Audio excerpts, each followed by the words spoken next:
Phoenix Down Radio is on the air.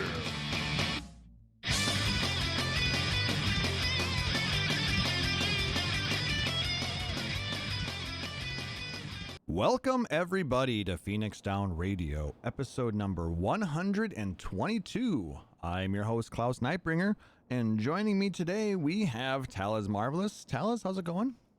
Hey, it's going well. A lot of things have happened in 2 weeks, but things are getting exciting. And we have a Sarah Timono. What's going on, Sarah? See, I gotta refute Talus's claim. Time no longer has meaning, and so 2 weeks is kind of a pointless phrase. Well, some of us actually returned back to work, so time is relevant again. Yeah, you don't have to work at like 4:30 in the morning, right? No, I have to be up at 4:30 in the morning. Gross. Well, actually, starting on Monday, I don't have to be up until 5, but still. That's not better. It's a half an hour better. I suppose, but I don't know. But yeah, You do you. we're still doing things. We're still here. At least I'm still playing this game. I don't know about these two hooligans. I am occasionally sometimes. Which means you've logged in once since the last episode. Shush! I may or may not be playing through Saints Row 3 with my roommate. It's fine. Hey, that's fine. I mean, during these times, you do you. Do the things that you need to get by. I know. they'll find in more than I have. And honestly, it's one of those games. It's like, I want to embody my character, and he's a narcissistic sociopath with a rocket launcher, so I'm in. What, you're playing the presidential simulator? Oh no, that's 4. No, this is 3. Oh. Different game. Oh, see, never mind. We won't. They're yeah. all pretty wild. Anyway, They're ethical. while this is a podcast about a video game and video game series in this case, we also realize that as players and as podcasters, we still do live in this world, and things have been happening, especially this past week. And I do want to take a few moments here at the beginning of the show to talk about that. And we've talked about, how we, the coronavirus, this COVID-19, shelter in place, all these different restrictions have been affecting us. Well, if you guys have been reading the news, you will be aware that on Monday, May 25th, a man named George Floyd was killed while in police custody over the alleged use of a counterfeit $20 bill. The officer, who was kneeling on George's neck while handcuffed for over 9 minutes, ended up getting fired, along with 3 other officers who stood by while this happened. We just learned recently that the former officer has now also been charged with murder, while the others are currently still under investigation. These actions have caused protests in Minneapolis and St. Paul, as well as many others all across the state and across the country. The past few nights for us have seen rioting, looting, arson, and violence alongside these protests, which have resulted in lots of property damage, as well as more loss of life. While parts of my home state are burning due to these events, the root cause of these actions has been happening for years, decades, centuries even. People are being treated unfairly. Fellow human beings are being discriminated against simply because they're different, whether it's their race, creed, color, sexual orientation, gender, medical condition, or anything that makes them different. And a perfect storm of events has caused this tragedy. Finding justice for George Floyd is needed and deserved, but will not fix the larger problem at hand. I hope, however, that it can help to bring people together in spite of our differences, and let everyone realize that though we may be different, we are all brothers and sisters. We are all one.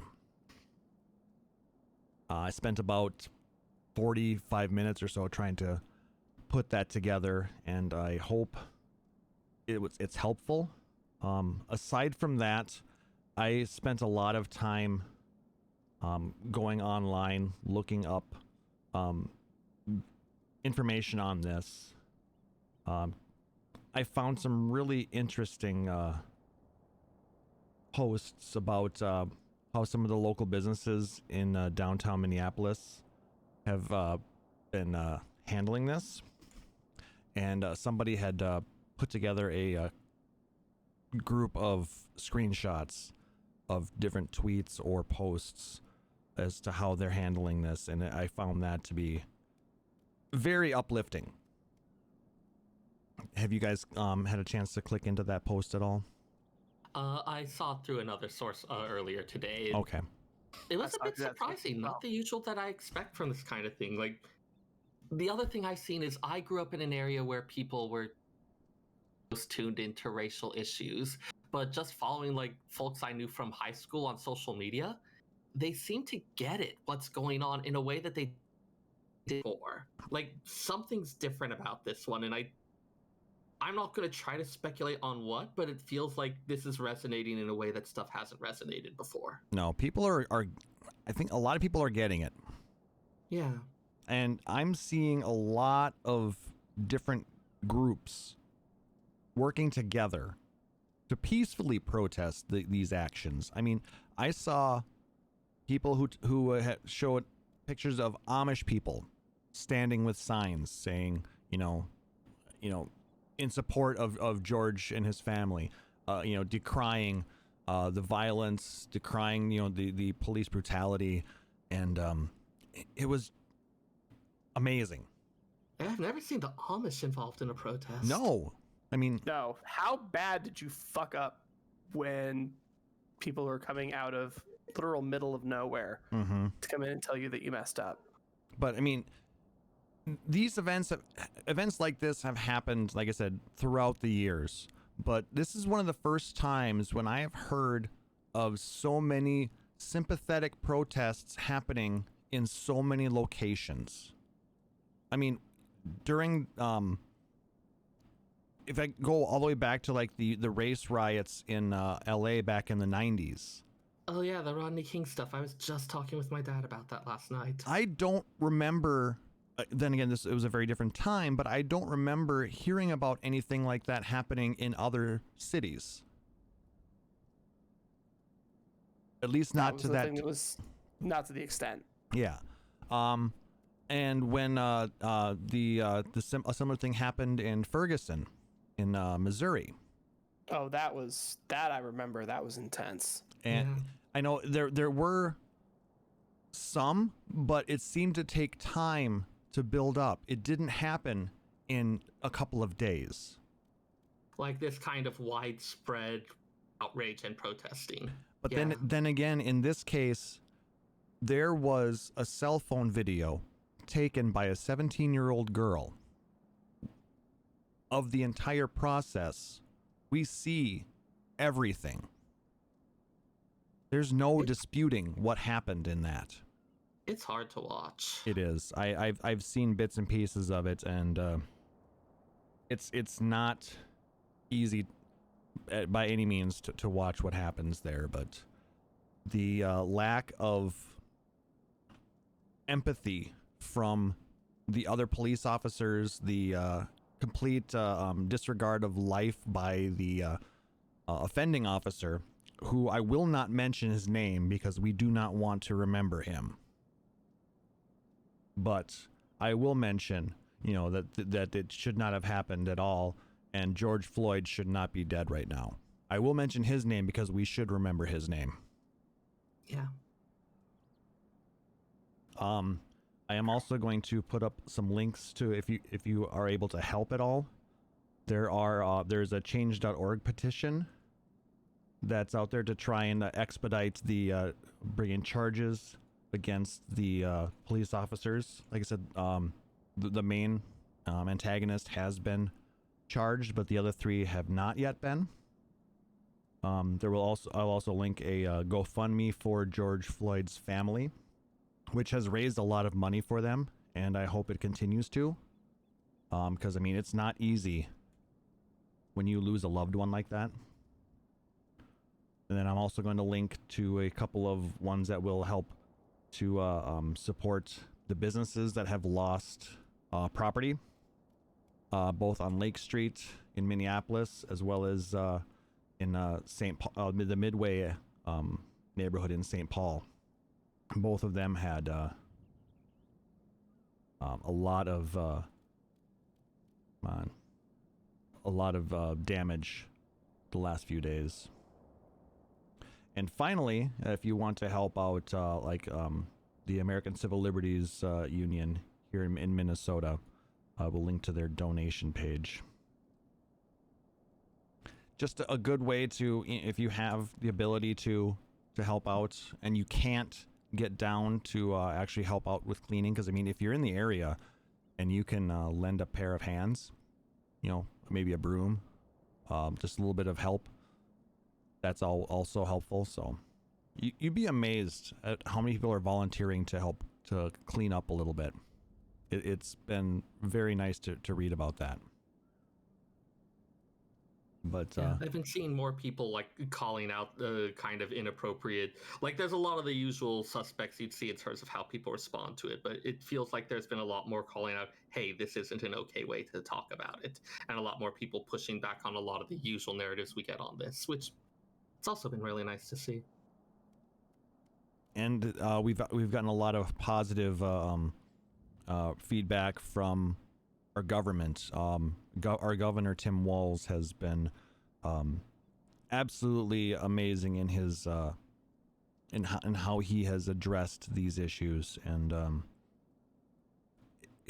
I think his strong leadership is going to hopefully help us get through this and help to direct, because he's basically in charge of directing the state police, the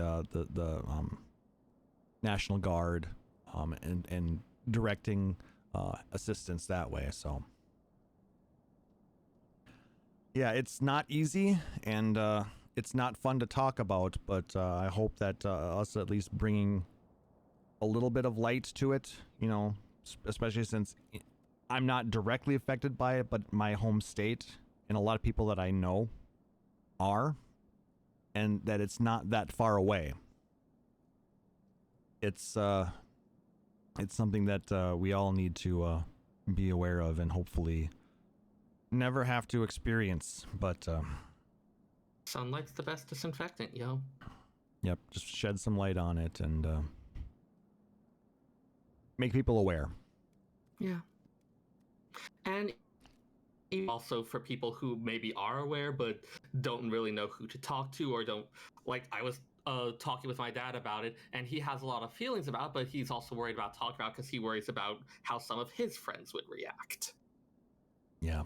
So just being able to create a space to say that, yes, you can talk about this. Mm-hmm. And a lot of people understand, and a lot of people are here to help to hopefully mend a lot of the things that are happening. I hope so. All right.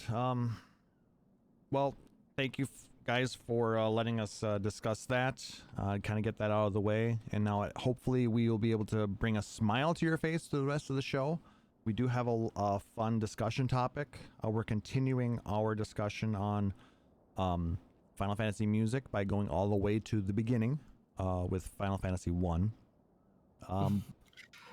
But until then, I promised not to start singing along, which is going to be hard to resist, I have to tell you. Yes. You've already failed twice. Okay, from now on, going forward. From this moment on. This one. Sarah, And the next one. Don't make me have your roommate get the taser out, okay? Hey, who has a taser? Why does no one tell me people have tasers? Because if we told you, then you would. Anyway. Moving on. This new format. What are you talking about? This is great podcasting. We could switch roles again, and you can make fun of me for an episode. I don't have the heart. Appreciate it.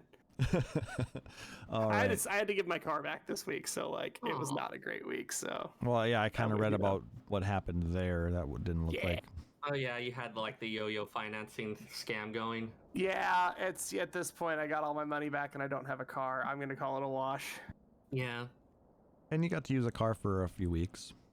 Yeah, almost 2 months. Oh, well, that's a few weeks, I guess. Yeah. That was part of why I was like, I've had it for 2 months. What do you mean I have to give it back? Anyway, it was fine. I was able to buy another car yesterday, so I'm good to go. That's good to hear. Hopefully, and with Excellent. more robust and secure financing.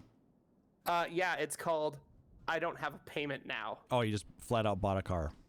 Yeah, it's Much better.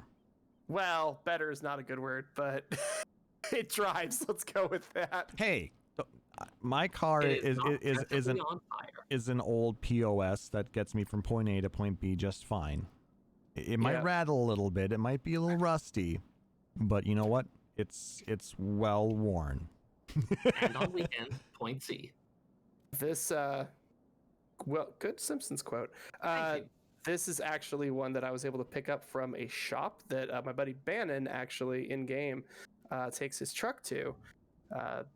It showed up on a wrecker. They looked at it. They're like, "You need a clutch." Lady's like, "I don't wanna." They're like, "Well, okay, then we'll take care of your car." They bought it off the wrecker for the wrecker bill, threw a clutch in it, rebuilt the transmission, and threw it up for sale. So, not too bad.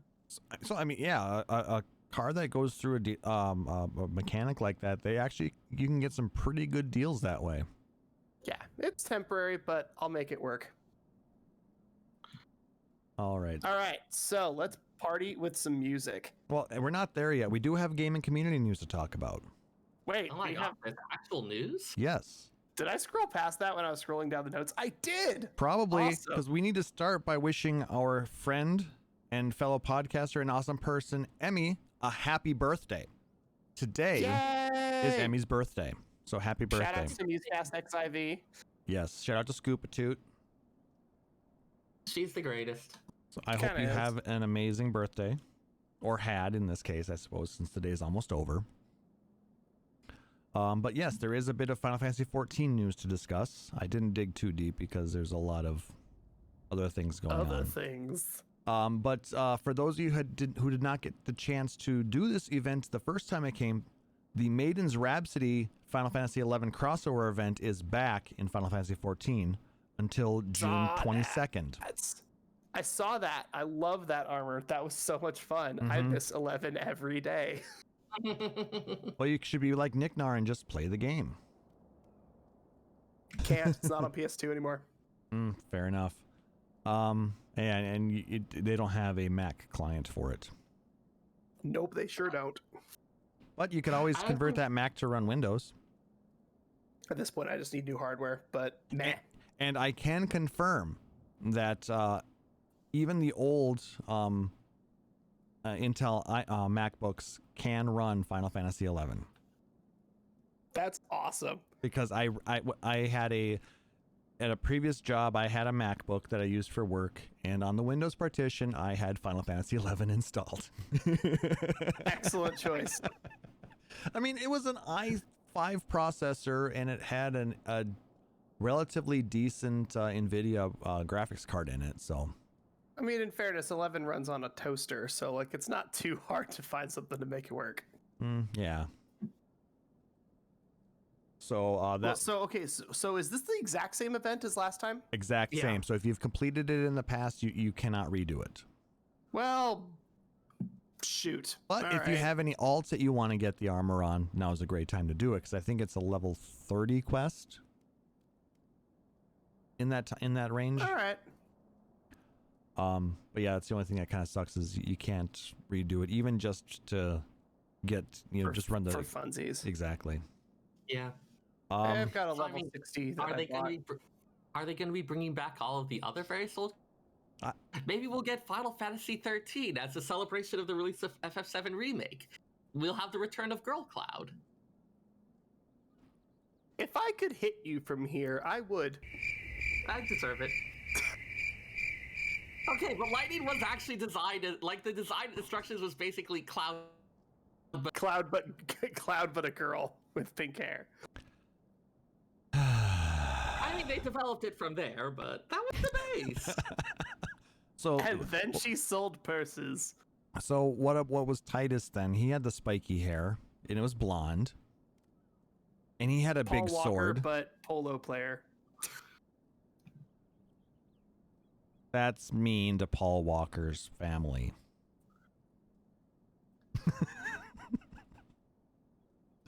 I don't know. Did you watch Blue Crush? Like Titus is basically Paul's character from Blue Crush. Also, hashtag tuna no crust. We miss you, buddy. But yeah, no, I do hope we actually get a Final Fantasy VII crossover event. That would be nice to have. Yes. But I understand that if it's something that was going to be in the works and hasn't started yet, it would be quite delayed now due to current world events. Yeah. Coronavirus. But anyway, Es posible. we could still get it. I mean, look how long it took to get the Final Fantasy 15 crossover. I mean, a year and a half, wasn't it? It's true. So Yeah. Plus, we got the sweet car out of it. Yeah. Are we gonna get that That's a shitty good car. truck? I use that car. We're gonna get the shitty truck. Oh my god. If we I'm- do, what I want is I want the dwarves to be driving it, and if you are like a Rogaden or a Highlander. car, I want you to be sitting in the back as it drives around. I just want there to be a little. When you hit the thing, it has you swing your weapon out to the left or right. We should be able to do that on the motorcycle. That'd be great. I mean, it Drive already past plays on the a music. motorcycle, whack someone with a book, keep going. Beautiful. All right, moving on. There is currently a sale, a small sale at the Mog Station. Fantasias are currently 30% off. So for all of you Fantasia addicts, Luna or Pixie, we're looking at you. We love you. Yeah, Ruby, I'm looking at you too. There is also a new mount, the Kingly Peacock. It's account wide and it's $24. And to go with that, there is Peacock attire, which is $18 for the full set. But it appears to be limited to one account. It's very pretty looking. It's very gorgeous. Mm-hmm. Yeah, I remember seeing that image a while ago. The Peacock mount looks cool. I don't think that I'll be getting it, but Someone will. And they will love you know, everything I about actually it. haven't seen it yet out in the wild. I haven't been looking for it, but I haven't seen it. But then this last bit of news I just came across about an hour ago. There is a group of players out there who take information and they created this site, FFXIV Census.com. Mm-hmm. And they now have the newest information from April 2020. Ooh, I haven't checked this yet. It's been a while since I've checked the census site. Apparently, there are 4.8 million characters across all servers, but there are only about 640,000 of them that are active. How do they define active? Let's see. Yes. They've got an asterisk mark, so I'm sure they've got their methodology listed somewhere. Any reference to active characters refers to characters that have claimed the following item: the minion for completing the Shadowbringers main scenario quest from patch 5.0 story. So this doesn't necessarily include newer players who are working on it. Not yet at this point. But it's Effectively almost a year, so all right, that's fair. Yeah. it gives a close enough estimation. It's a reasonable methodology. I'm cool with it. Was just curious. Yep. The most interesting stat that I found, though, is at the very bottom. Deleted characters. 21,977,319. What? Where they got that number from?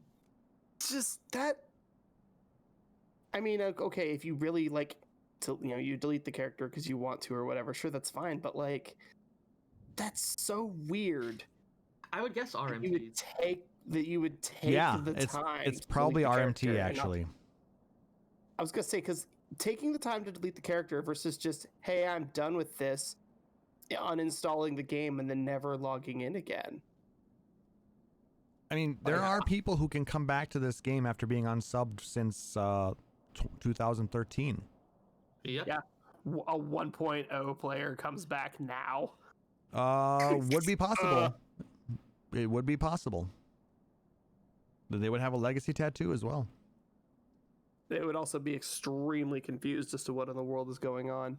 Well, not really, because they would be actively purchasing the games. So they would probably kind of know a little bit. Hopefully. But yeah, and the fact that most the distribution of players across the servers is pretty even on most servers, except Tonberry in Japan. It just sticks out. Most have between 40 and 50,000. Tonberry has over 75,000. That's a lot. That's a big To difference be on those. lot. But if you look at every server in on the NA data center has Mhm. over 75,000. Every server, with a handful, poking over 100,000. But then again, that's not the active players either. That if you look at active, it's between 10 and 15,000. I just interesting numbers to look at. Oh, yeah, definitely. I like numbers Very every once in a interesting while. numbers to look at. And I do still like seeing the beautiful, even distribution of players in grand companies. It's basically with Maelstrom's very slightly close. over a third, but for the most part, they're all at about a third. Which, that's actually kind of cool if it's something where it's like to make all three grand companies appealing. I remember in FF11, there was like very clear skewings of which city-state people were aligned with. Well, I mean, the Humes were mostly in Bastock with the Gulka, and all the potatoes were over in Windhurst. Yeah, but even then, like, people would often switch up based on various things, like getting outpost teleports, or who tended to be good in Conquest, or things like that. Yeah, I never actually switched away from Bastock at all. But how did you do the other plot lines? I didn't. Dandoria the whole time, so. Were you a damn dirty elf? Oh, God, no. I was still here. Oh. I believe you mean a Hume. Was it Hume back then? Yeah, they It were Hume. was. Hume, and it was Elvan. Hume, Elvon, Mithra, Taru, and Galka. Yep. Sad that Like, I if you remember look most at of the that. at the things you get from Eureka. Yep. But yeah, if you're interested in some odd numbers, they're available for you out at FFXIV Census.com. I think they update that about once a month. Yeah, I think this comes from like pulling stuff from Lodestone and the like, so they can't necessarily guarantee numbers in the same way, but it still seems like a reasonable estimate, and it's a way to pop out some of those really fascinating patterns that you wouldn't expect otherwise. Exactly. All right, so is there anything else that you guys can think of that Final Fantasy news related? Not really. We're kind of in a quiet path. Yep. A lot of toadstones going on, so I'm hearing a lot more anecdotes from people about fun times in Aurum Vale. I've heard Lots of Aurum Vale. because I think you can run that unsynced and get the tomes, can't you? I'm not sure. You must try it. Science! It might also just be that more people are running it in general, and so like if you're doing duty roulettes or things like that, you're more likely to end up in it. Yep. I know I've been mainly running main scenario roulette because I'm also leveling up characters, so I figured it's a way to kill two birds with one stone. So I've been getting a lot of Praetorium, thankfully, because that's a nice quick, or not quick, but easy 10 tomes plus 3/4 of a level per Plus run. you get to watch Sid and Nero go at it. Oh my. Oh yeah. But there also was a duty commenced episode yesterday. They're doing it socially distant. Aya is doing the broadcasting and brought in her co-hosts through Discord, I believe, similar to what we do here. Hey. So No giveaways this time, though. But they still are doing community commendations, which is cool. I'm still torn as to whether or not I want to actually submit Maintenance Monday. My biggest concern is the fact that the music is technically copyrighted. It's protected as parody. Parody, yeah. Like It's not Weird parody, Al. it's parody. Weird Al asked for permission as a kindness. He was never legally required to do so. Hmm. I still, unfortunately, someday, Al is not immortal, and I want to go to the tribute concert where the original artists perform the songs, but they do the Al version. That would be awesome. I mean, there's plenty of songs that I know his version better than the original. I want to see Coolio do Amish Paradise. Yes! All day, every day. And Eminem do Lose Yourself watching TV. Nice. Well, I'd be down. we won't get to see Michael doing Eat It. But we could see Madonna doing like a surgeon. She would ham that all the way up and have a blast. All right, and speaking of music, that brings us nicely into our discussion topic this week. On the last episode, we talked about some of the iconic music pieces from the Final Fantasy series that we're seeing in most, if not all, of the games from the beginning, even into now. But Gotta have those delicious callbacks. But now we are going to start way at the beginning, and we are going to talk about the music of Final Fantasy, the first game on the NES, or Famicom, I guess, technically. I was gonna say, Famicom OG style. Which, it was Famicom in 1987, it wasn't NES until 1989. I believe. Sounds plausible. I'll take your word for it. One thing that I was kind of shocked to see, there were only 23 songs listed. And they're not all technically songs. A few of them are just sound effects, but they are tracks within the music portion of the ROM. True. So we're gonna go through most of them. I think we should be able to get through all of them. We're only 30 minutes in. Yeah. Easily. All right, so let's start with now. I'm just going to preface this with a disclaimer. We were having some issues earlier on prior to broadcasting. We tried to work out as many of them as we could, so I apologize in advance if there are any issues with hearing the entirety of the songs through the recording of the podcast. So what I will do is I'm going to go ahead and link the site that I actually pulled the information from. Thank you to vgmpf.com. They had a full listing of all of the songs for Final Fantasy. So if it's not all going through properly, you can use that site to follow along. So let's go ahead and get started with the song that starts when you start the game. And again, every time I hear this song, specifically this version, I hear the sound effects of all the letter selection and all the menuing from the original NES game. Yeah, that is just burned into the brains of, like, I don't know how many game players. Yeah, for those who don't know, this is the Prelude. And this is an iconic piece that I believe is actually in every Final Fantasy game. Save for like a couple, but for the most part, yes. I don't know if any that doesn't have at least a brief reference to it or something.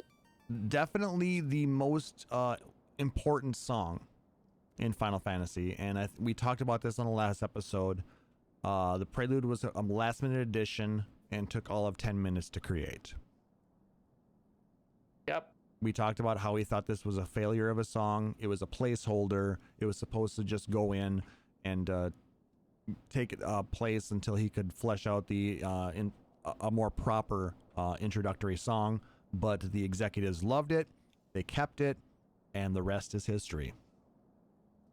Poor Uematsu. Like, just as an artist feeling like I could do so much better, and seeing them be happy with the thing that you just tossed off without thinking. But let's look at it this way, though. I mean, the initial bits of the prelude, it is a very simple arpeggio, up and down the scales. Right. What they've added to it in the subsequent releases of games, like the one we have for Final Fantasy XIV, it has a beautiful orchestral backing to it that kicks in after the first few measures, and it gives it this beautiful sound. So I mean, they've taken this simple, set of notes, and they have actually turned it into an amazing thing, and maybe that's what Uematsu was trying to do. Yeah, like if he had more to work with than the limited sound palette, would that even be the term? Yeah, I believe that's pretty close. We'll go with it. It's close enough to the term that we know what you're going for. So yeah. Like if he had that much more to work with, maybe it would have been okay. We can still have this, but we'll turn out something a little like the stuff we just heard, or the stuff we were talking about before. Exactly. A very, very iconic piece, and it's what people think of when they think of Final Fantasy for the most part, until you maybe get to this song right here. Taliz. I'm nodding my head. Was He promised not to sing along. I didn't. This is the main theme. This is what you hear when you're traveling on the world map, and this is the main song for the first Final Fantasy. And again, I hear the menu sound effects and stuff. But what they're able to get with such a limited MIDI set of notes. They have, 32 actual notes or something on an NES cartridge? It's like not a lot. And I don't know if any of these are actually playing simultaneously. They might actually be slightly offset so they can do that properly. So you can, so much of it is taking this limited thing and kind of tricking people into hearing what you want to get out of it. Exactly. There's that image that I saw a couple of weeks ago. It's like a black and white picture, and somebody put checker marked lines of color across the image, and your brain fills it in and makes you think you're looking at a color picture. Yep. It's the same trick. We only have to give you a couple of the notes, and your brain fills in the rest. Well, Nick Nar says the NES has 4 channels, which that sounds plausible. So they can have up to 4 notes playing at once. But it limits the amount of a melody or harmony you can get going at any given time. And there's also sound effects that are going with it, so they have to be careful. They don't want it to cut off one or the other. I'll throw in as I for the library, we would often do STEAM programs, STEAM being the STEM stuff, the science, technology, etc., where they'd added the A. I may have mentioned this before, but one of the reasons that we've wanted to add the art is to talk about people, for instance, someone who's doing this kind of work in a video game with an understanding of music will have an understanding of, okay, this is what we have to work with. This is how we can trick people into thinking this other thing. Mm-hmm. Bringing in people who have more of an understanding of these arts lets you figure out how to do that type of thing with the technology you have, and to sometimes find those unexpected innovative solutions. Mm-hmm. Yeah, I mean, STEAM, I'm glad that it's going from STEM to STEAM, because art is a very important thing to keep people engaged. Mm-hmm. It also gets more people involved and makes them feel like they can be a part of it, and I'm a big tent kind of person, so... Okay. Let's go ahead and move on. This is another piece that's very early on in the game.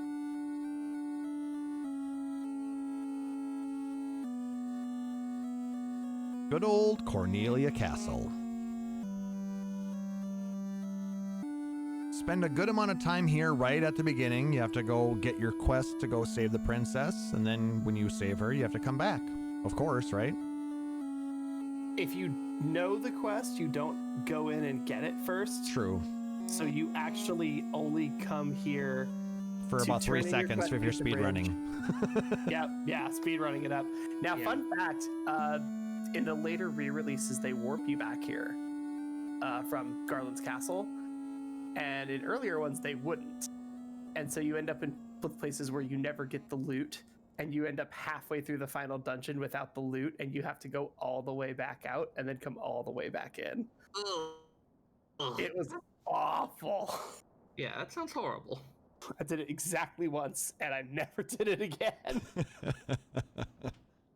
But yeah, I've heard that music when you just be like, oh, the castle. What do I need here? Did I already unlock everything? Yes. Did I get the loot? Yes. Then why am I here? There's nothing else in here. Except for the invisible guy. All right. So it's not as important to the speedrunners, but to those of us who played through the full game because we enjoyed playing the story, it's a nice tune. Little shade thrown there. That's all good. But everybody knows this song.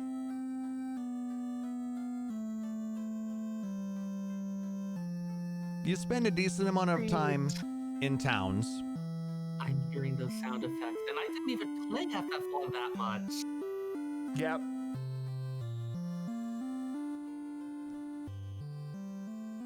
If And you go spend to a lot of time in menus, buying potions one at a time or whatever. shops have their own music. Oh, this is just town music. This That's is right. just straight town. You know, if you've ever been to a New World Final Fantasy, they do a nice little town theme, a medley. So you get to hear a nice chamber orchestra version of this song. It's nice and relaxing. It's a very good track. But speaking of shops, There it is. this one the speedrunners spend a little more time with. Yeah, 'cause we gotta buy specific counts of everything. It's obnoxious. And all item shops, weapon shops, armor shops, and magic shops.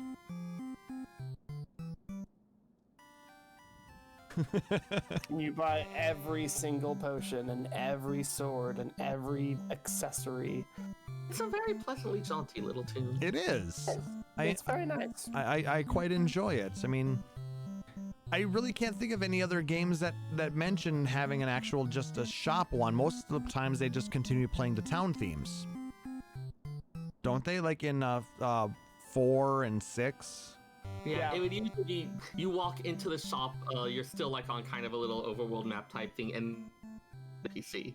Yeah, because in Final Fantasy, the original, when you actually kind of go into a different area, don't you? Yeah, it opens an instanced thing for you. So that's It why they kind have of the looks music. like a battle, except there's a shopkeeper, and it's a battle of commerce. Yeah, versus when you go into a shop or an inn at the in the later games, it's all built into the town map. Right. I think. Pretty much, yeah. But yeah, that's a nice jaunty little tune. But then you go out and you start to fight things, and you get this.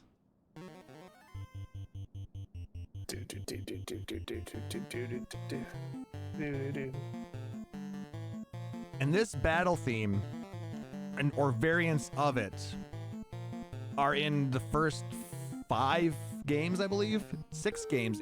6 might even have a kind of a riff off of this too. But I know That 1 sounds and right. 2 are very, very similar.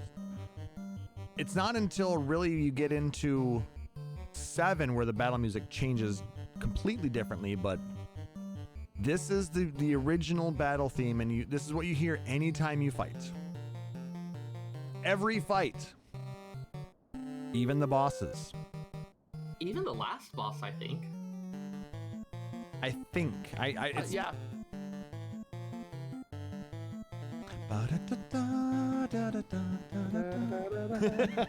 Yeah. It hates See, you both. I can do it because I am going out at the same time. You guys are I delayed. absolutely understand why. I just hate you. Oh yeah. You guys are on a Sarah and I, delay. when we do it, it sounds like ear vomit. That's a good point. Exactly. That's why as I normally don't mind it, but it gets Now very I distracting. understand. I am just straining right now. And I'm just letting the music play because it's good music. It's It's also fun to listen to some of these and think about callbacks we've seen in other parts of the series. Yeah, I mean, and also to think of how far we've come since the NES days. But how good it still sounds when you think about it. It sounds just like I remember. All right, so once you're done with your battle...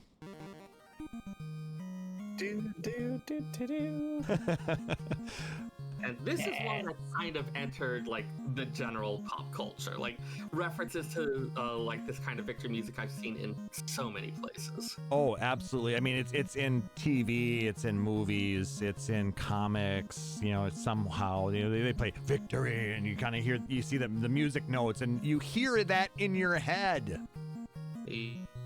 Yep. Yep. There was a webcomic that was Final Fantasy loosely JRPG based, and it was like every time they had a battle, it was the same kind of idea. Like it was just text and there was no sound effects on it, but like in your head as you're reading it, you're like, oh, I know what's going on if this was actually a video game. And you hear the fanfare.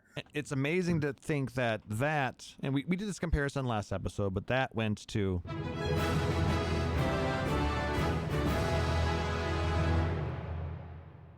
yeah, that's a very explosive glow up. Music is complicated, but amazing. Amazing. Yeah, it absolutely is. And we can always go back to oh yeah, we're styling right there. Hey, I can play it on the kazoo. I can't play it on the harmonica, okay? I'll learn it though. I think you're fine. Though, yes, you should absolutely learn to play it on the harmonica. Mental note. You should play it on the ocarina last week, but I was muted, so nobody got to hear it. Learn victory theme on harmonica. Like, learn as many pieces as you can. We'll have, like, the Final Fantasy Western. There you go. Which I guess would be Wild Arms. Yeah. All right. So, once we got that, if you ever had to make any... it's basically like the pause menu would be now, but they called this the menu screen back in Final Fantasy days. It's kind of the title screen as well.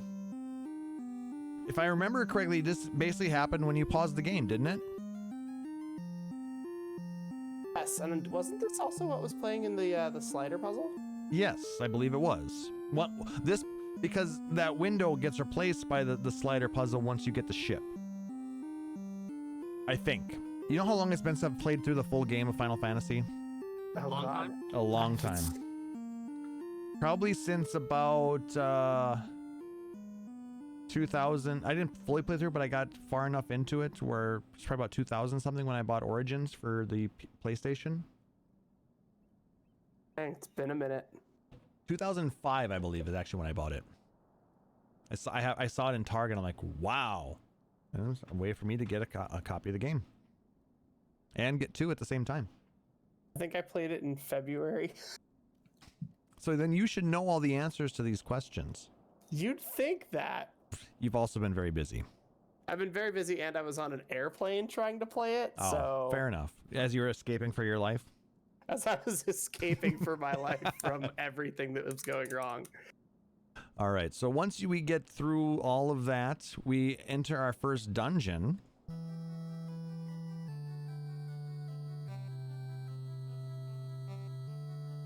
I mean, everybody loves Chaos Temple. Okay, yeah, right. Or Chaos I was gonna say Shrine. it. I was like, it's kind of a dungeon.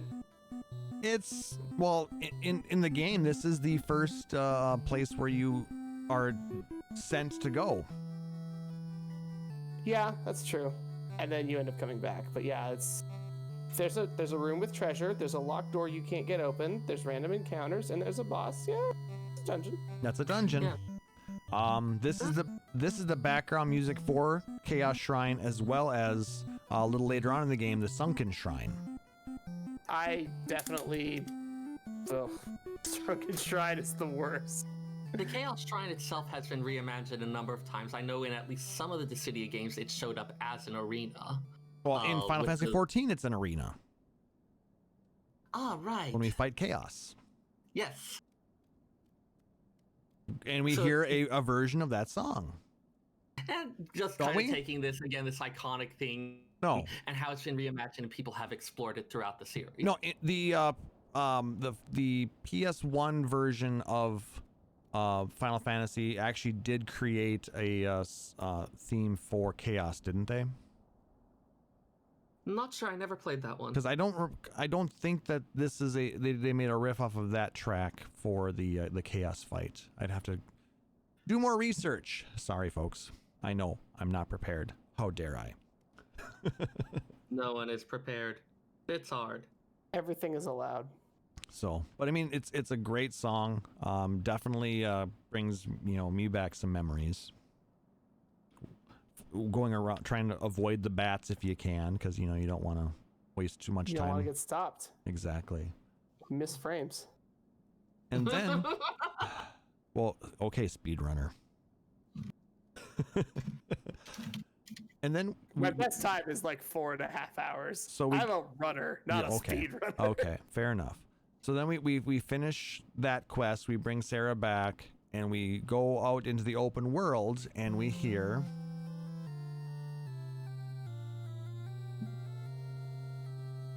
Now, most people are going to call this the main theme of Final Fantasy.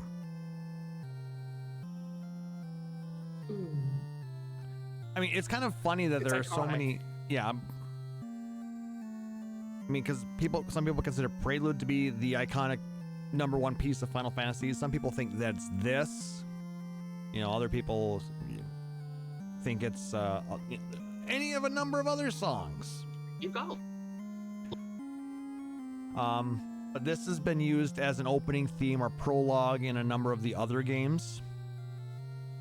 But this is the tune that plays when you cross Cornelia Bridge, and you kind of get that opening scroll after the initial beatdown of Garland. Did you guys play the original Dissidia? No, Yes. I didn't have a PSP. Okay. So End of the game, everybody parts ways. You've won, whatever. And the Warrior of Light is walking away from everybody. He walks down over a hill, and you lose sight of his helmet. And the way the camera pans over, it's actually this scene from FF1, from crossing the bridge. Nice. Oh yeah, that Except gave me chills. Like brand new in 2009, right? And then all of the credits are scrolling in the same spot where that credits box was, and it was a reimagined version of this track. That's it was amazing. Incredibly cool. I bet. I mean, if you think about it's 22 years after the original. And then there's people like Sarah and I who have been playing for 22 years, and we just had to set the PSP down and just stare at it for the next 4 minutes because it was so I'm cool sure I to would have had watch. the exact same feeling if I had a PSP. It was fun. I bought a PSP for Dissidia. Probably not my smartest financial decision, but it was worth it in the long run. Same. I probably would have if I had known more about it, but like I said, I guess I didn't know that the city was on there. I think also Crisis Core was on there, Yep. and Dirge of Cerberus. I think those were all on there. So Dirge of Cerberus as well, I think. PS2? I don't know. oh, Doesn't that matter. was I PS2. had it. It was okay. overpriced, but it was a lot of fun. Yeah. No, that took me through many Crisis a light Core rail was ride. PSP. Dirge of Cerberus is PS2. Gotcha. Okay. Anyway, so we get that opening theme music. We make our way to our next town, and then we fight a bunch of pirates, and then we get this. Sailing across the open sea. Fighting Kaizoku.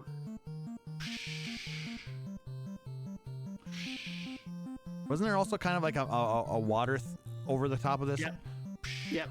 Every 1 out of every 30 frames or something. Oh, the things that they did to make the game seem so real. And It's it's like little touches. Square Enix is very good at that. Mm-hmm. It's putting in those little touches. It's making the water sound effect, making the sunset be the same color in Dissidia's final credits. as you told me 2 weeks ago, Sarah, the random NPC singing Final Fantasy XI music in the Weavers Guild of like, oh, okay, sure. Little stuff like that. That's what makes this so cool to watch. Yeah. But then it gives us the opportunity to then come back and talk about the significance it's had, 30 plus years ago. Mm-hmm. Now, I really don't think of any other games that use this, a riff on this particular song, but it's still a nice tune. Yeah, maybe some of the other ships had it. I mean, I tried to do as much research as I could to try and find, little tidbits of information about each of these different songs. But I've listened to the various tracks a lot over the years. I don't think they reused this one very much. I know there's another Not one. Everything gets called out. There's another one that we'll be playing in a bit that has been riffed a little bit as well. But I think when people think of Final Fantasy, the original, this song more than any gets in their head.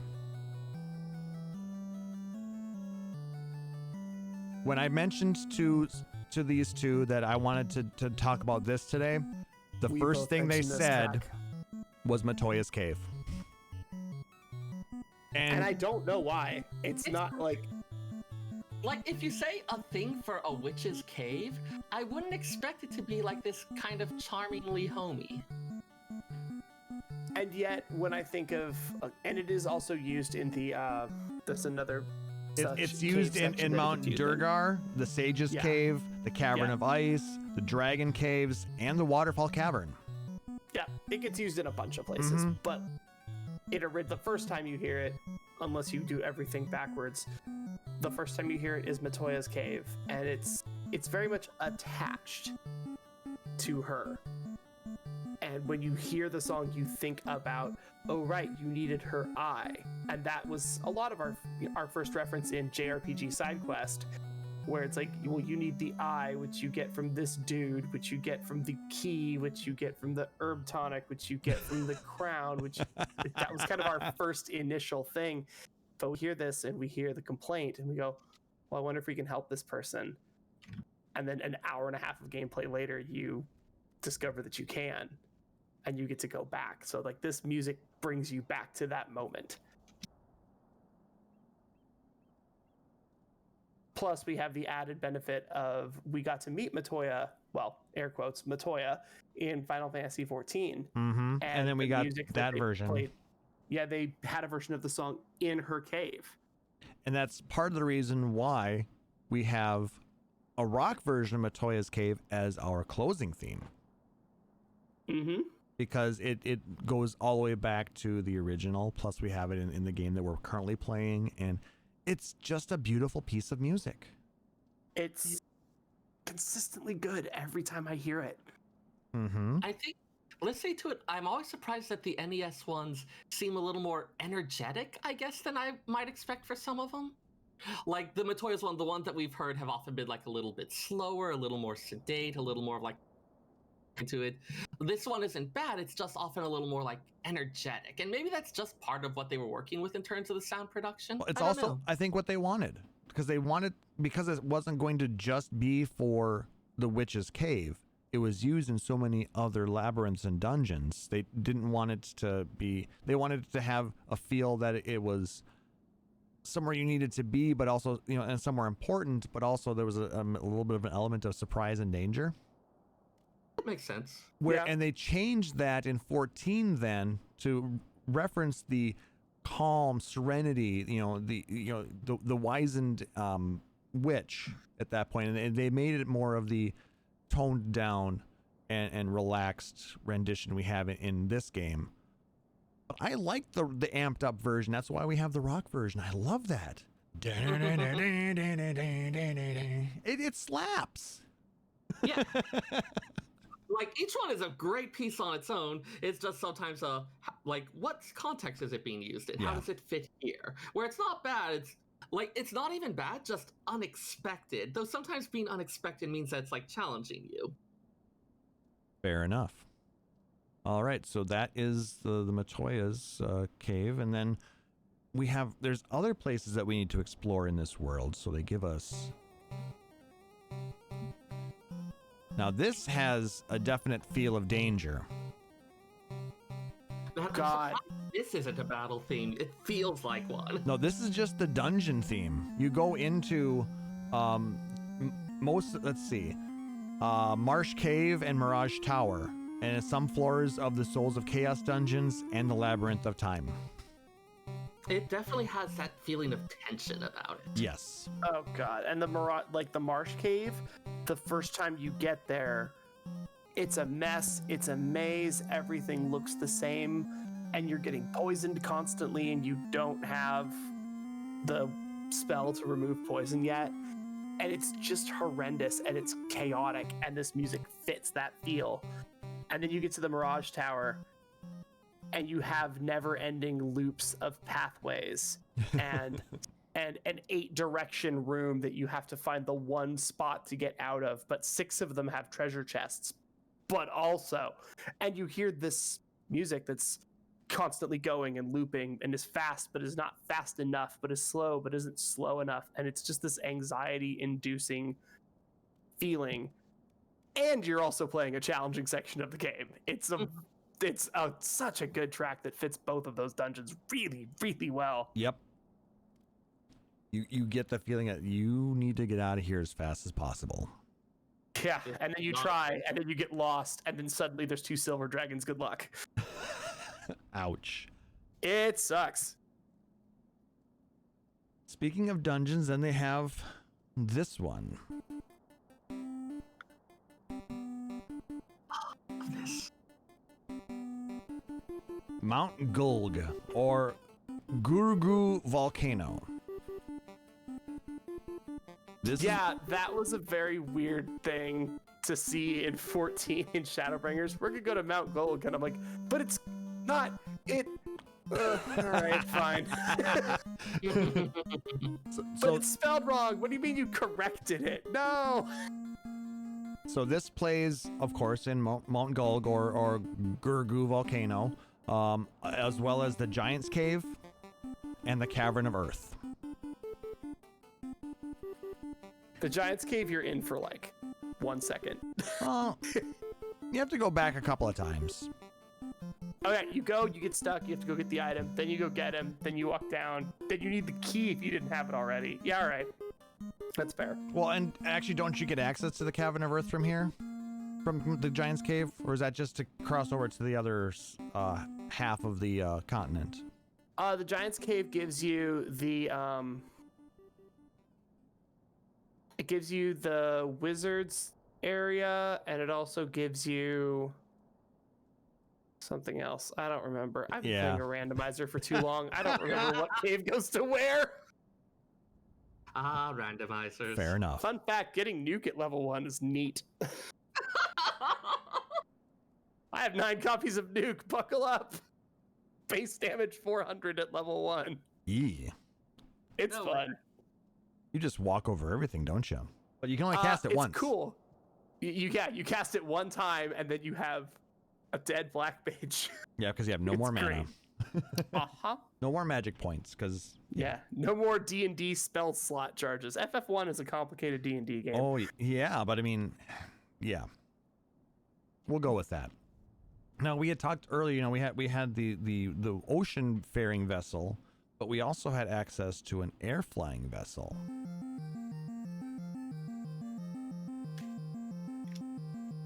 The original airship theme. Is it like, okay, Klaus, you know music better than I. There's some note progression and chord progression that's in this song that sounds like it's spinning. And I know that doesn't make any, it's like where something tastes blue, like that doesn't make any sense, but like it sounds like it's spinning. Yeah, I know exactly what you're saying, because it goes da do da do da do da do, because it always goes back down to that lower note as it progresses. Do do do do do do do do do do do, but it goes doop doop doop doop doop. So yeah, I get what you're saying there. But because this is, it has the masts with the propellers on it, like even the little tiny 8-bit. Well, I think there also was a sound effect that went with the airship. There was. It was the same as like the water and stuff, where there's just like one every couple of bits. There would be a little whooshy noise, and it was more ethereal to try to sound like wind. And when you and when you add the two together, you really get that spinning feel. Exactly. And the song, even hearing it just sitting in front of a laptop with headphones on, I can see something spinning in the back of my eyelids every time I blink, and I don't know what it is. How much have you been drinking? I hear that song. I've had a lot of Rockstar. That might be it too. But so you're feeling your heart beating behind your eyelids. Oh, excellent! I need to go to the hospital. I'll be right back. Don't do drugs. Like, I was hearing little bits of what seemed like the Final Fantasy theme in it as well. It did have a little bit of that progression in the first 3 chords, yes. Yeah, it wasn't quite sure if that was intentional or just a happy coincidence, but like, given that you hear the theme as this whole like, hey, we're striking, having it be something that happens when you are going around on the airship. We get a lot of that though. If you listen to current music in Final Fantasy games, there's a lot of that throughout the different songs for the different areas or the different different things. I think that was intentional because it brings them together and it gives them a little bit more unity and it makes them match up. Good stuff. I mean, that's my speculation based on what they're doing now, but it might have been an absolute coincidence and they just like the way it sounded. It suited it, and we're looking with incredibly powerful 30-year-old nostalgia goggles. Yes.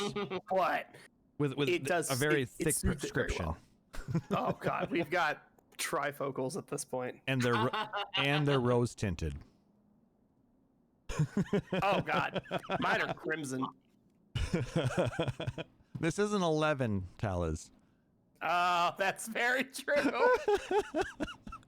But no, still, it's a really nice song, and they've riffed off of it. I think I'm trying to think if I've heard it in others. Quick side question, just because it was mentioned. Please. Who hands up? Who in FF11 levels on a craft they didn't really care about just to get a pair of glasses? Both of my hands are currently under my desk, and not in a gross way. Okay, I was culinarian, but I definitely leveled cloth crafting just to get cloth crafting glasses. I needed glasses. I think you're the only one, Sarah. Wow. Sorry, I guess I was just running the end game from the beginning. Yep, sorry, man. What is there to be sorry about? I'm the truest. I can't even finish this sentence. I already hate it. I love how you couldn't even get it started. It's funny, Nick. There's crafting in 11? Nine the fuck? It's their gambling system.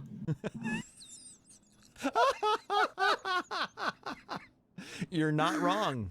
That's so true. I'm going to put 1 million gil worth of crap into this and push a button, and then it's going to be windy outside, and my dial-up's going to die, and then suddenly I'm out 1 million gil. Can't log in for 3 days. Man, the early 2000s were bad, huh? Yeah. 2020's hold my beer.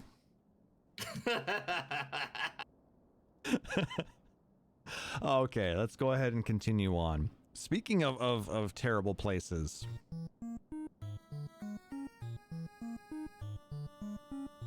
Many a speedrun can end very badly in this zone. Yes, it can. Grumble, grumble. Wish my Rockstar had whiskey in it. Grumble, grumble. Flying and Fortress. This is where you find out that your medieval fantasy game is actually post-apocalyptic sci-fi. Yes. Yes. You know I'm right. Floating Castle, aka Flying Fortress. There's a robotic flying castle that you enter from a pyramid in the desert, and then you fight the wind thing in a game where elements don't actually matter. Or you could run into the war machine and die. Warback, Warback, Warback. Nuke, nuke, nuke. It's so good.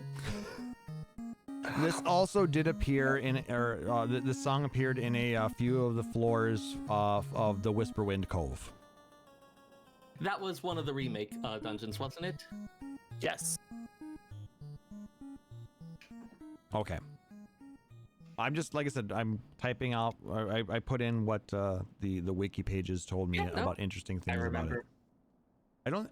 So when you say remake, you're talking like the PS1 version and subsequent PS1 like or that? possibly PSP. It was one of the ones they did where they added a fair bit of content. Oh, PS1 to and Game Boy Advance got the same version, and then PSP added a 5th additional dungeon. So there's like 9 dungeons in the PSP one. Okay. And then we get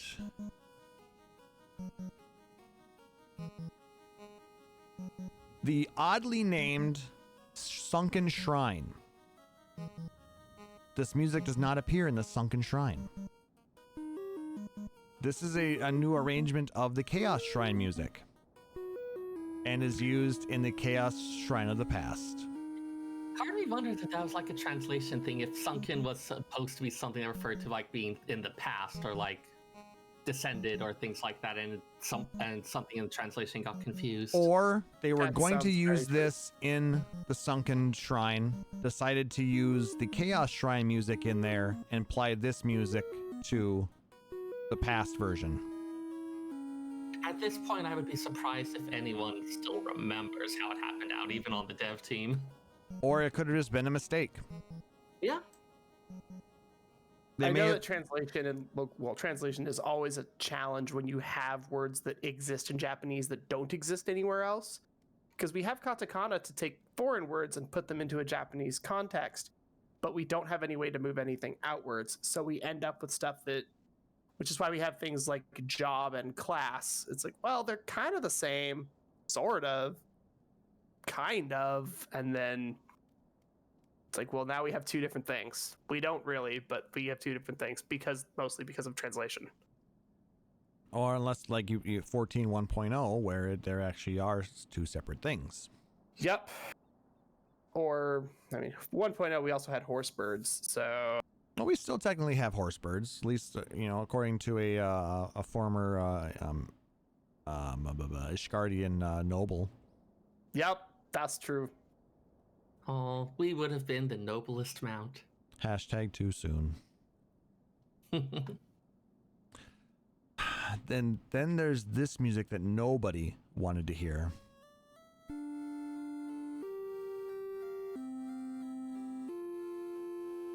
This Making a means... face. I just want you guys to know. You want us to know what? I'm making a face. Oh, I just want you guys to know. Are you making a sad face? I'm making a very angry, frustrated face. Because you ran into Warmack? Because I've run into Warmack, because I got paralocked, because... oh god, what other dumb reasons have I died in one? There's a lot. I mean, they wrote out a beautiful little ditty for dying. That you just hammer through as fast as you can. Exactly. But, like, it's very good. It's long. It's beautiful. But it's nobody listens to it because they're all mad because they died. But Uematsu wrote a beautiful song. Let's play that again just because it's so beautiful. F's in chat for the dead like party. You know, but you are a monster and an awful, awful person. Are you happy? Yes, actually, it's funny. I'm in here for the bit, but also... Oh, but no, it is a great song. F's in chat for all of the random times that you get wizards appear and you're just dead and there's nothing you could do. Or yeah. I don't even remember the stupidest reasons why I died in that game, so. For me, the dumbest was I got hit with 2 wizards and a cockatrice, and I got surprise attacked. Ooh. and it went stun, stun, stone, attack, miss, stun, stun, stone. I don't remember which is the fourth thing that hit me, but then I literally just stood there until the cockatrice stoned all 4 of my dudes, and I never got a chance to touch my menu again. And then you heard. Yep. Sorry. Yep. No, it's perfect. Honestly, I kind of want that on the soundboard now, just because it'd be really fun. But if you were lucky and you got that final blow,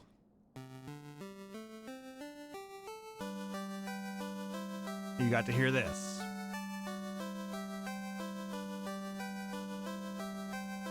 Now, this is a very long song. This is over 4 minutes. Seriously? Seriously. How much of it loops? Well, we'll find out because we're going to play the whole thing. I'm in. So this plays obviously at the end of the game. We get credits, or no, credits play in the bridge, don't they? So I wonder, I'm trying to remember, what does this actually play during? We get like does it talk about what happens? I think there's like thing where it's talking about, like, it has a whole little text dump about the time loop.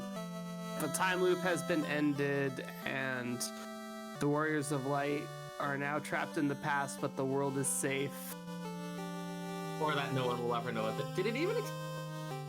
Yeah, they mentioned that nobody will ever know it was them. Now that's sad. That was incredibly sad, and I was not expecting to be like, but I'm a hero. It's like, no, not anymore. And if you think about it, that a lot of times that ends up being the fate of the heroes in a lot of the games. Yeah. It's like, what happened? Nobody knows. Tragedy was averted, but we don't know why. It stopped. These amazing people went to save us, but we don't know who they are.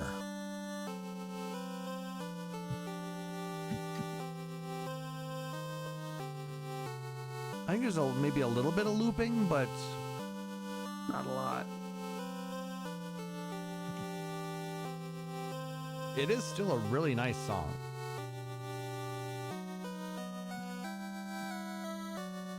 There are multiple parts to it, though. Sarah, what are you trying to do to us in the chat? Yeah, Sarah's been throwing links in the chat like the whole time. I'm linking a relevant comic that deals with this very theme. But it says not safe for work. And it's not safe for work. I mean, it's on off. But technically, when have we ever been safe for work? God, I hope not.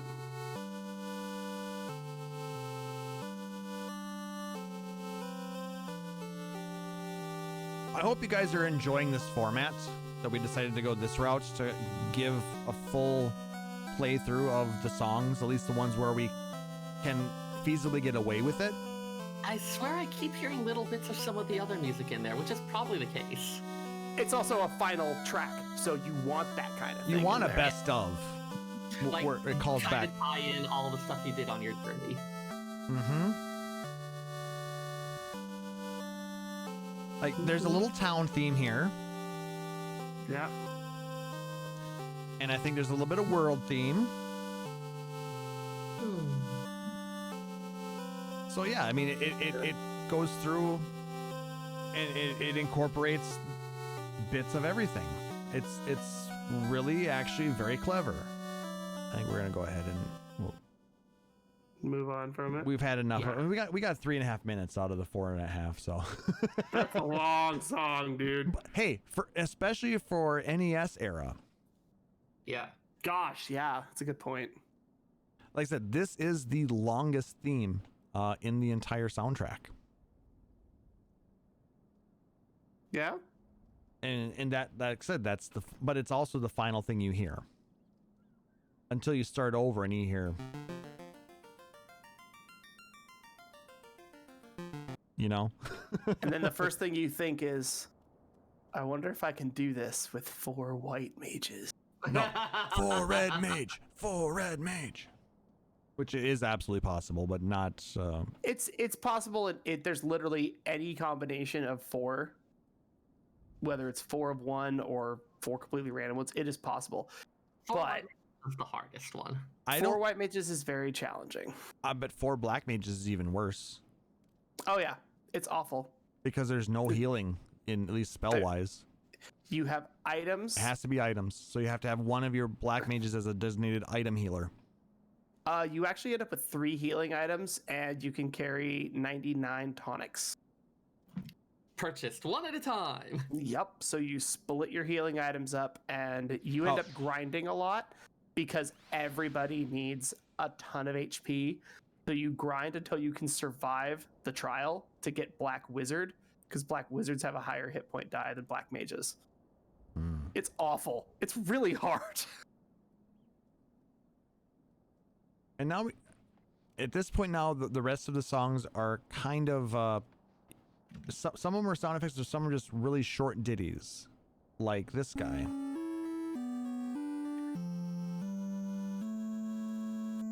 Save music, right? Yes. The inn. The inn music, correct. Basically, when you rest at an inn or any location, it restores HP, NP, and removes status effects. And they have similar themes throughout many of the early Final Fantasies.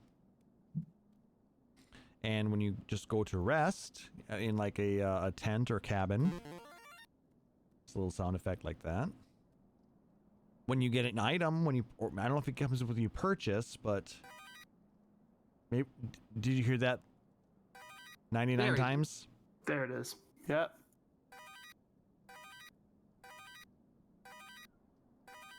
That's technically part of the soundtrack. It is. For a speedrunner, when you gotta buy 99 tonics.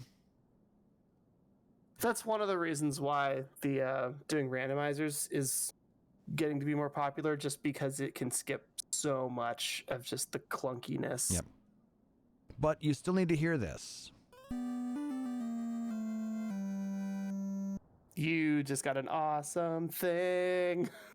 Yeah, Sometimes it's an airship. Sometimes it's a sword. Anytime you got a treasure or a important story item, like the eye, the slab, the rod, any of that, The herb/jolt tonic. then you get. Latoya needs her herb desperately. Don't we all? I mean, I already passed the drug test for the new job, so different kind of herb. Also part of why it's now a jolt tonic. That's 23 tracks from Final Fantasy. Damn. That's the whole thing. That's everything. Like, it's over the whole thing in one show. Yep. It took Playing us almost all of them all the way through at that. Yeah, less than an hour. And that's with us talking about it. And yeah, the entire soundtrack could be played through in what is it? 23 minutes and 7 seconds. Sounds right. I mean, of course, when you're playing the game, you're going to hear it more because it will loop. Mm-hmm. It's designed to loop. These were designed, they had a specific ending. They faded off at the end a little bit, so. Yeah, and like they kind of like nicely go into another round of it.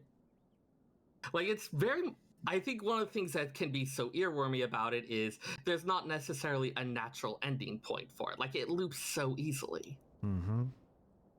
And that's the one of the hallmarks of video game music, at least early video game music, with the exception of things like the victory theme, that, it's got a determined, length of time.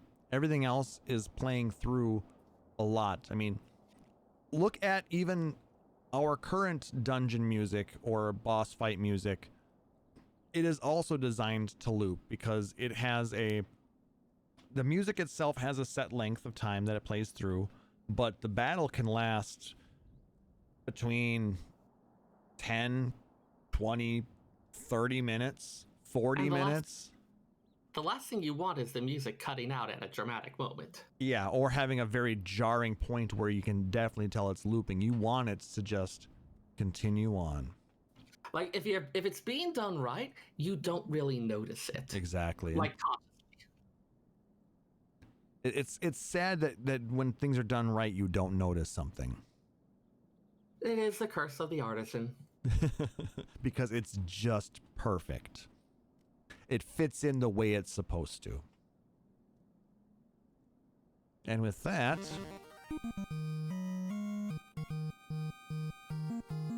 we have talked about the music of Final Fantasy. I hope you guys enjoyed that. I consider this a victory, don't you?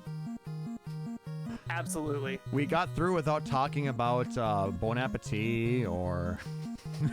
Talking about it doesn't count, by the way. I was going to say, I mean, we do have...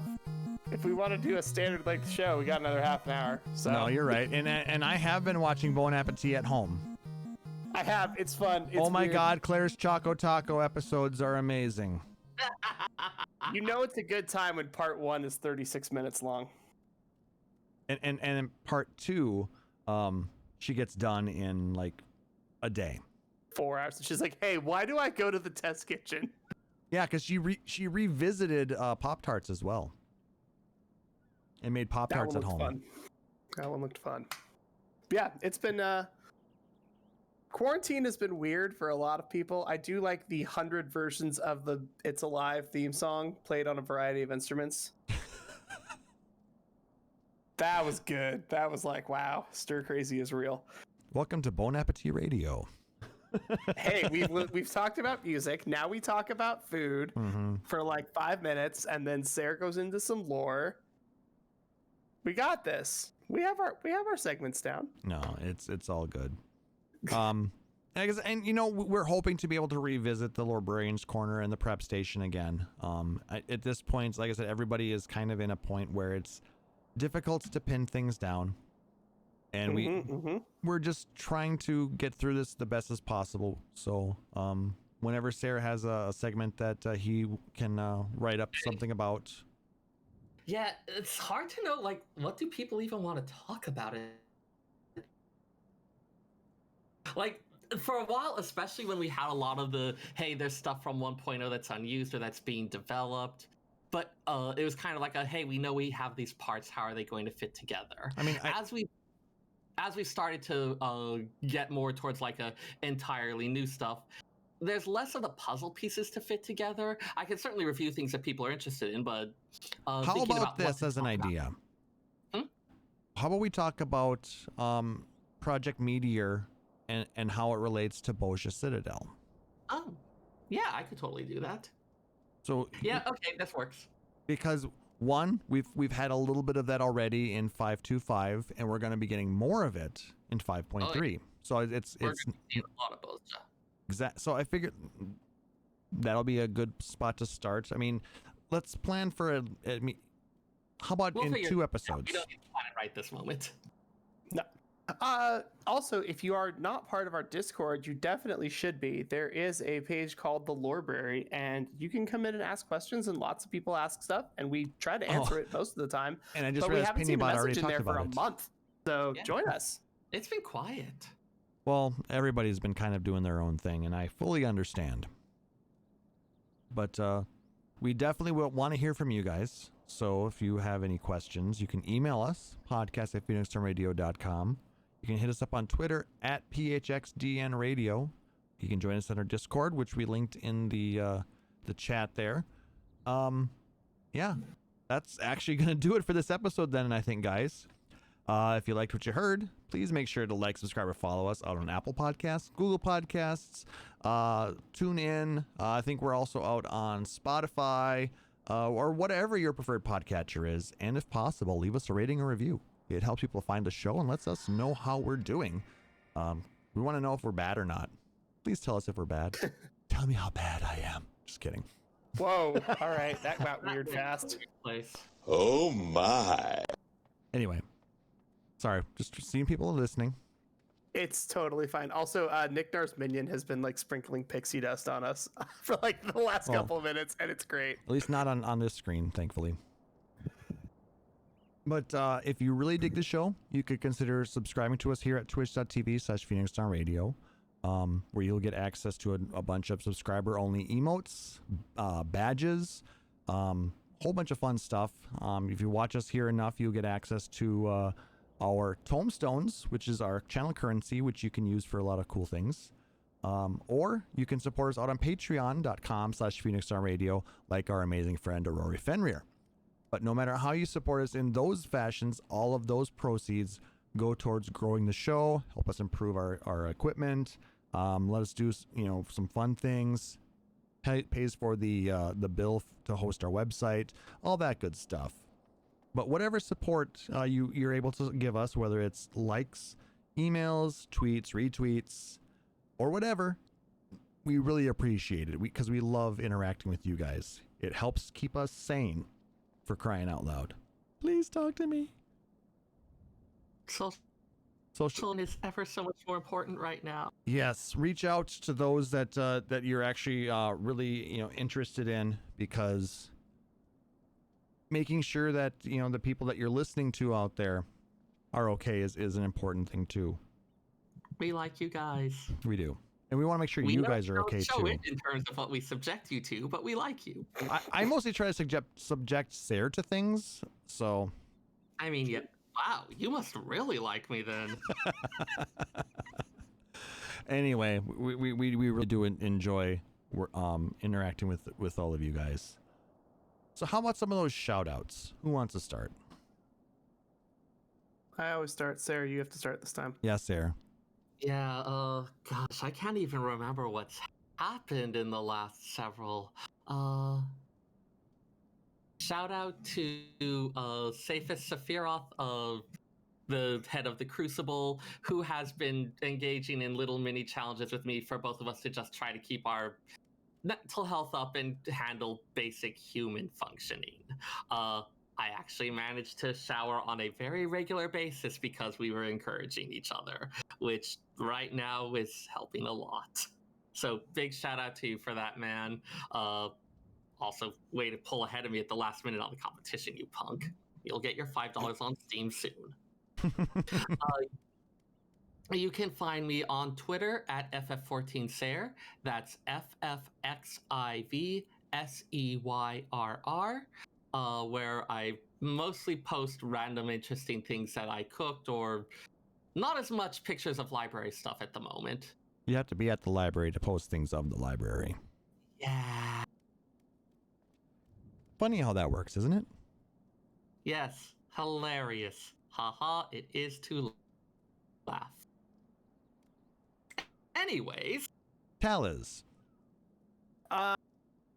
Shout outs to Bannon Maelstrom, who has been awesome and super helpful. Shout outs to a couple of new-ish friends in chat.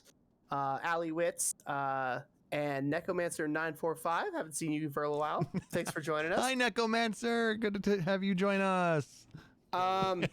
Sarah maybe doesn't think that, but yeah, I'm happy. I know. All right. Shout out. Who else do I want to shout out? Oh, y'all are great. Anyway, you can find me on Twitter at Taliz Marvelous. That's TALIZ Marvelous. I post a lot of things about cars and things that I complain about, and sometimes, if you're very, very lucky, there's pictures of food. And I, of course, want to shout out my co-hosts, Sarah and Taliz. Thank you so much for, waking up and being here. We do what we can, man. This was a good show. We liked it. No, it was a good time. Thank you to everybody listening out on the podcast. Thank you to shout out to Nick Nar for being an amazing, supportive person. Where he's living, they decided to be safe and impose a curfew, to make sure that people aren't being this stupid. So be safe. Shout out to everybody who is suffering, through all of this, but not causing chaos and shout damaging. out to everyone, whatever you're going through right now. Except for the people who are being mean and burning things because they want to see the world burn.